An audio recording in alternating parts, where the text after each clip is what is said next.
How to share WhatsApp group link without admin.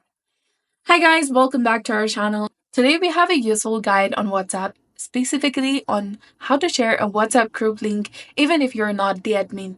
That's right, so let's get started. First of all, what you can do is you can communicate with the admin.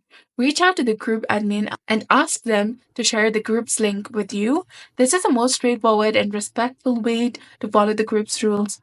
Once the admin shares the link, you can easily copy it and share it with anyone you want to invite using text, email, or any messaging app. Remember, with the ability to share comes responsibility, so make sure to invite people who will positively contribute to the group. And if you can't get the link from the admin, you can ask a current group member to add the person you want to invite directly. This way, you don't need a link. However, this method also requires admin approval as they must allow members to add new participants. Click on the group at the top and then click on Invite via link. You can copy this link or send the link via WhatsApp, share the link in the different social media platforms. You can also go through QR code, and as I am the admin, I can reset the link. So this was all about it.